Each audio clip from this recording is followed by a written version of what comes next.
नमस्कार। मैं डॉक्टर नूरजहां और आज अंतर्राष्ट्रीय कानून का जो मैंने फर्स्ट टॉपिक शुरू किया उसके अंतिम पड़ाव पर हम आज हैं। और उस अंतिम पड़ाव में मैं आज जो आपको बताने वाली हूँ वो है अंतर्राष्ट्रीय कानून में उभरती नवीन प्रकृति, यानी समय परिस्थितियों के अनुसार जो परिवर्तन आए, उस परिवर्तन में अंतर्राष्ट्रीय कानून में क्या क्या चीज़ें उभर कर सामने आई, उन विषय वस्तुओं के बारे में हम आज पढ़ेंगे। इसमें जो पहली बात है वो है अंतर्राष्ट्रीय कानून का सच्चा अंतर्राष्ट्रीय स्वरूप।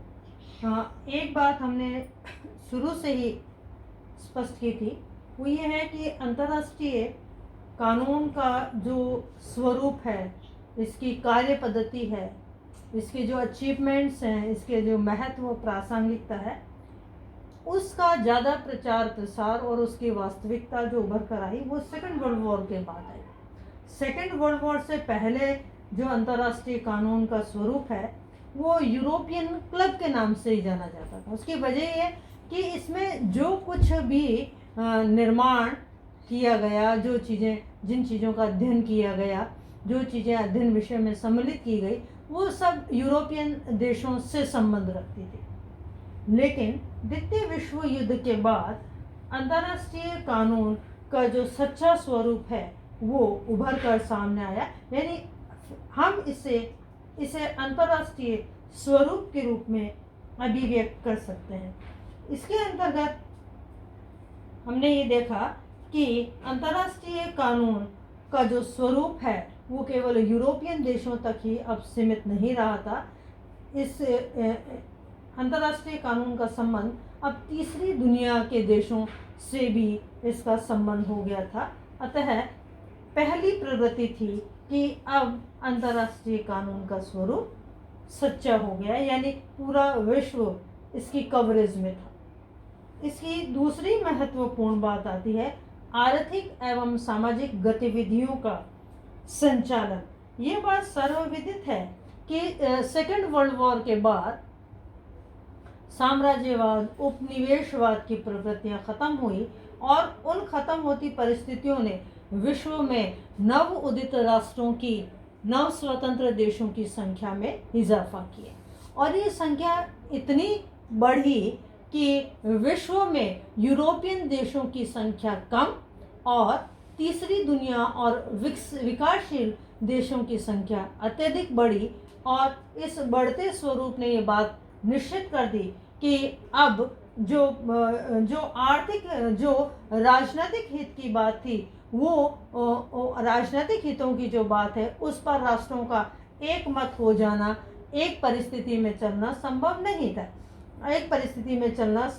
उसकी वजह ये कि वो केवल अपने राजनीतिक हितों की पूर्ति करते हैं। लेकिन सेकेंड वर्ल्ड वॉर की इन परिस्थितियों ने केवल राजनीतिक हितों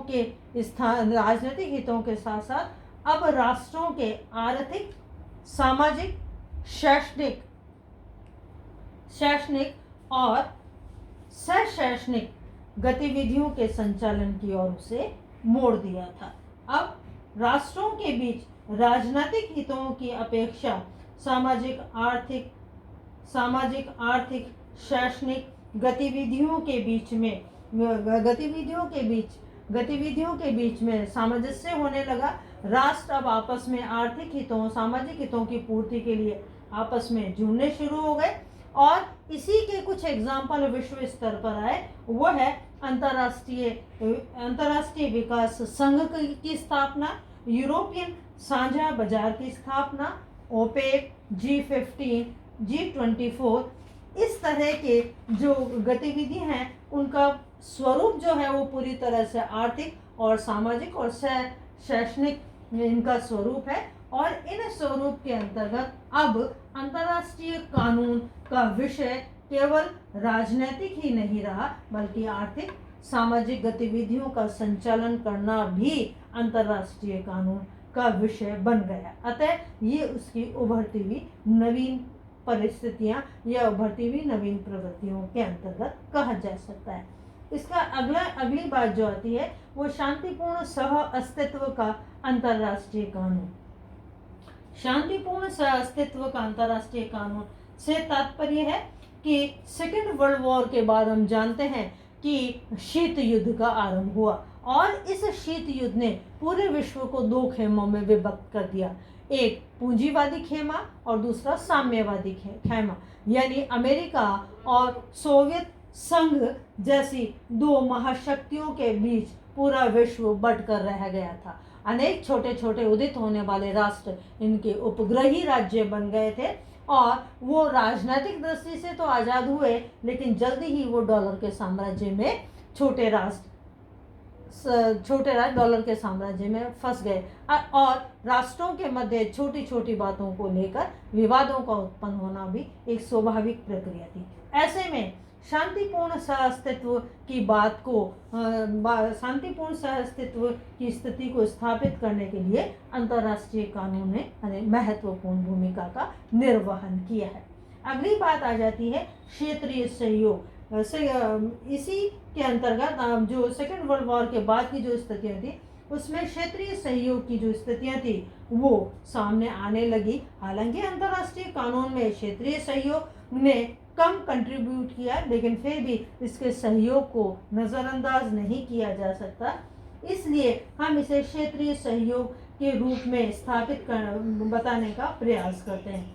इसके अंतर्गत राष्ट्रों ने क्या किया, अपने क्षेत्रीय आधार पर, अपने हितों के आधार पर क्षेत्रीय संगठनों का निर्माण किया और इन्हीं क्षेत्रीय संगठनों के लिए उन्होंने संधि समझौते किए और संधि समझौते लिखित प्रलेख के अंतर्गत आते हैं। अतः इन राष्ट्रों ने जो क्षेत्रीय सहयोग की भावना से जो क्षेत्रीय संधियां की गई, उनसे विभिन्न क्षेत्रीय संगठनों का निर्माण हुआ, जैसे सीटो, सेंटो, एंजाइम पैक्ट वगैरह वगैरह। इस तरह के संगठनों की स्थापना ने अंतर्राष्ट्रीय कानून के मार्ग को प्रशस्त करने का कार्य किया है। हालांकि ये बहुत सीमित मात्रा में इनका कंट्रीब्यूशन रहा है, लेकिन फिर भी इसे उभरती परिस्थितियों में देखा जा सकता है। उसके बाद का जो बिंदु है वो है विकास का अंतर्राष्ट्रीय कानून। विकास के अंतर्राष्ट्रीय कानून से तात्पर्य है कि पूरा विश्व अब अंतर्राष्ट्रीय स्तर पर इतना विकसित हो गया है, इतना विकसित हो गया था कि केवल अमीर राष्ट्रों के, या हम कह सकते हैं उत्तरी देशों के का बाहुल्य जो अब तक था वो उसका स्वरूप हमें बदलता नजर आया। अब अमीर राष्ट्र जो हैं या उत्तर के राष्ट्र हैं वो दक्षिण अर्थात गरीब देशों की आर्थिक मदद करने लगे, तकनीकी मदद करने लगे। अतः ये जो स्वरूप है, ये जो स्थिति है, वो इससे पहले अंतर्राष्ट्रीय कानून में विद्यमान नहीं थी, इसलिए इसे अंतर्राष्ट्रीय कानून की नवीन प्रवृत्ति में अभिव्यक्त किया गया है।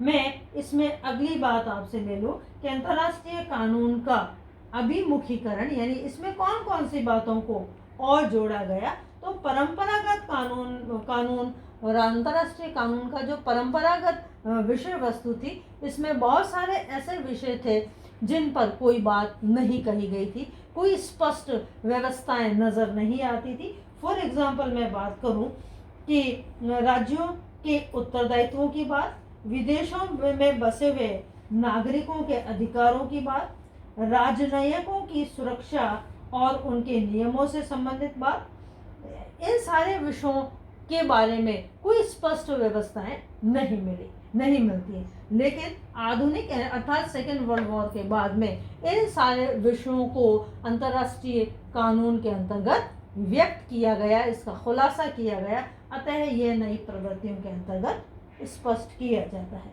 इसके अंतर्गत मैं अपनी अंतिम बात पर आऊं कि अंतर्राष्ट्रीय कानून के निर्माण में नई प्रवृत्ति का उदय, यानी अंतर्राष्ट्रीय कानून को बनाने के लिए अगर हम प्राचीन समय में जाएं तो केवल रीति रिवाज, परंपराएं अभी समय ही विद्यमान थे, जिन्होंने अंतर्राष्ट्रीय कानून के निर्माण में अपनी भूमिका का निर्वहन किया है। लेकिन अब वर्तमान समय में अंतर्राष्ट्रीय कानून के निर्माण में कुछ नई प्रवृत्तियां उजागर हो गई हैं, जैसे संयुक्त राष्ट्र संघ की महासभा कानून निर्माण की पहल कर सकती है। इसमें शांति के लिए एकता प्रस्ताव कानून निर्माण में भूमिका निभाता है। अंतर्राष्ट्रीय न्यायालय के उपबंध आदि अंतर्राष्ट्रीय कानून में उभरी नई परिस्थितियों को दर्शाते हैं। यह जो बिंदु थे, ये सारे बिंदु हमें बताते हैं कि अब अंतर्राष्ट्रीय कानून पुराना या परंपरागत कानून नहीं रहा है, परिस्थितियोंवश इसमें ये बदलाव आया है। हाँ, एक बात निश्चित रूप से उठनी स्वाभाविक सी थी कि ये नई प्रवृत्तियां क्यों उदित हो गई थी, क्या ऐसे कारण थे जिसकी वजह से ये सारे चेंजेस जो मैंने आपको अभी बताए ये आए। इसके लिए छोटे छोटे बिंदुओं पर अगर नज़र डालें तो स्पष्ट होता है कि विश्व में जो जनसंख्या थी वो अत्यधिक बढ़ रही थी, और जो जनसंख्या का घनत्व था वो गरीब देशों में अधिक था, और स्वतंत्रता समानता ये व्यक्तियों के जीवन का मुख्य आधार बन गया। मानवाधिकार के मामलों में राज्यों का हस्तक्षेप आरंभ हो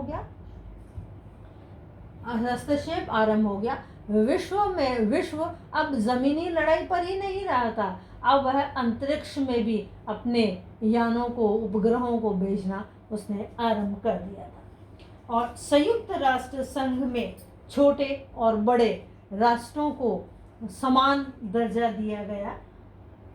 और स्वतंत्र